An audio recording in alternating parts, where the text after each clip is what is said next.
I stood in an auction yard this spring and watched a 15-year-old John Deere tractor draw bids that made no sense to me.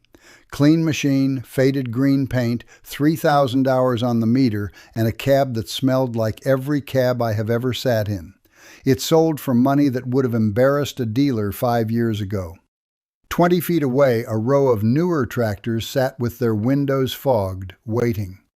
Across the first 3 months of this year, new farm tractor sales in this country fell 8.8%. In that same window, auction values on certain late-model used tractors climbed 12.5%.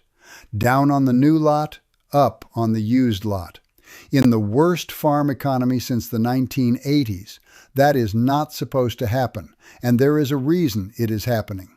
Here is the number that explains most of it. Greg Peterson, the auction analyst most of you know as Machinery Pete, has been tracking used equipment sales for more than 36 years. He reports that demand for pre-diesel exhaust fluid machinery, meaning tractors and combines built before the emission systems became mandatory, has ramped up 5 times over the past 18 months. 5 times, not 5%. That is not nostalgia. That is a market moving with intent. Let me say one thing, and then I will not bring it up again. I put 11 years behind a dealer parts counter into a manual called the Equipment Freedom Manual. It is at getacreon.com, linked in the description and the pinned comment. If you want it, it is there. That is all. Every one of us has a version of the same story, so let me tell you mine and you can hold it against yours. A neighbor of mine runs corn and beans on ground his grandfather broke. 2 years ago, his newer John Deere tractor threw a fault code in the middle of a planting window that was already 3 days shorter than it should have been. Not a broken part, a code. The machine decided it did not want to work, and there was nothing under that hood he was allowed to touch. He called the dealership. They were 90 minutes out and running 4 calls ahead of him.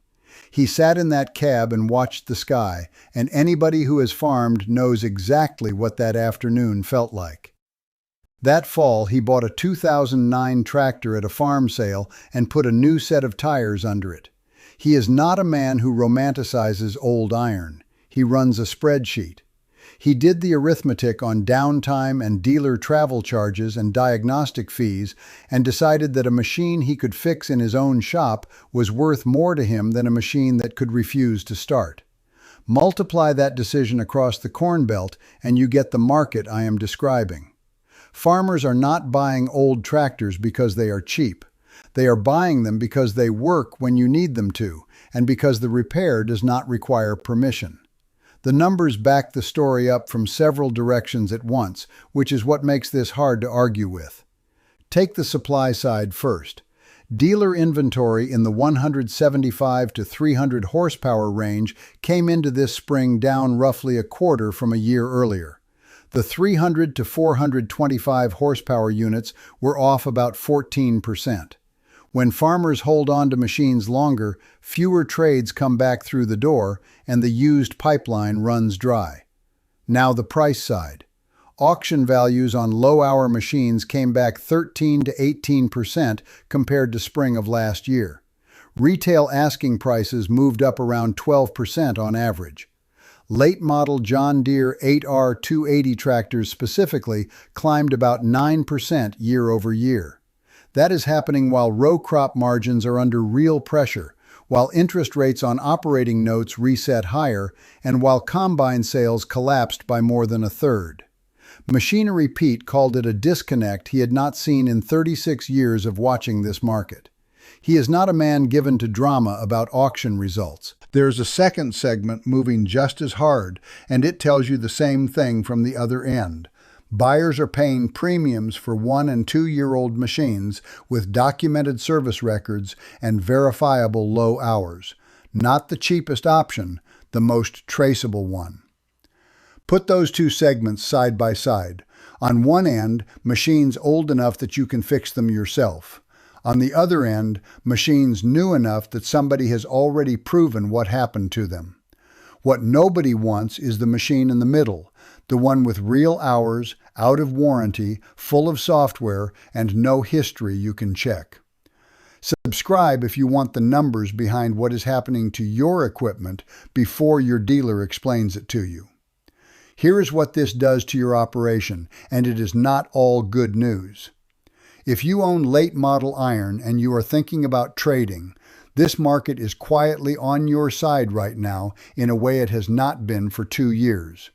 That is worth knowing before somebody appraises your tractor with a long face. If you are buying, it is worse than it was. The pre-emissions machines you wanted are being bid up by every other operator who ran the same arithmetic you did. The window on cheap old iron is closing, and it is closing because the whole market figured it out at the same time, and it puts John Deere corporate in a strange position. A company sold this industry on the idea that the newest machine is the most productive machine. Then it built a system where the newest machine is also the one you cannot repair, cannot diagnose, and cannot fully own. Farmers responded by assigning real dollars to a thing the sales brochure never listed, which is control. Not horsepower, not bushels an hour, control. There is a second cost here that nobody at a dealership will bring up, and it lands on the trade cycle. For 30 years, the model was simple. Buy new, run it through warranty, trade before the expensive repairs start, let the dealer carry the depreciation. That cycle only works if the used machine holds a predictable value, and if the farmer believes the next new machine will be better than the one he is trading. Both halves of that are now in question. When operators start paying premiums for machines built before the software tightened, they are saying out loud that newer did not mean better in the way that mattered to them. And when a midlife tractor with real hours and no service history sits unsold in the ring while a 15-year-old machine draws a crowd, the depreciation curve the whole trade cycle was built on stops behaving. A dealer can survive one soft year. What a dealer cannot easily survive is a customer base that has quietly decided the trade cycle itself was a bad deal. Apple learned this lesson from the other side. Every time it made a device harder to open, a market grew for people who would open it anyway. The difference is that a phone that will not turn on costs you an afternoon. A tractor that will not turn on during a planting window costs you the year. Now the honest part, and this one matters because I have watched this claim get stretched. You will hear people say, used John Deere values are collapsing. That is not what the data shows, and if you go into an auction believing it, you are going to get hurt. Sandhills Global reported asking prices on used tractors and combines down roughly 6 to 7% year over year through last year.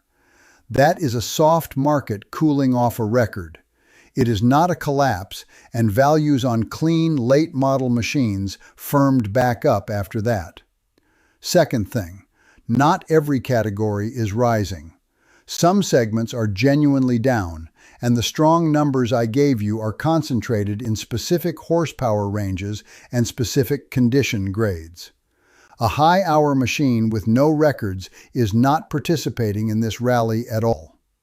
Third, and I want to be fair to Deere here, emissions systems are not something John Deere invented to trap you. Diesel exhaust fluid systems exist because of federal emissions rules that applied to every manufacturer in this market, green, red, or otherwise. What Deere chose was how tightly to lock the software around the rest of the machine. That was a decision. The emissions rule was not. But the market has rendered a verdict anyway, and it is the clearest one I have seen in years. When farmers are willing to pay more for a tractor built 15 years ago than for one built last year, they are not making a mistake. They are pricing in every hour of downtime, every dealer travel charge, and every afternoon spent sitting in a cab waiting on a laptop. You were sold a machine and then told how much of it you were allowed to use. Now you are voting with a bid card, and the auction ring is keeping score. Subscribe if you believe an operator ought to be able to fix what he paid for.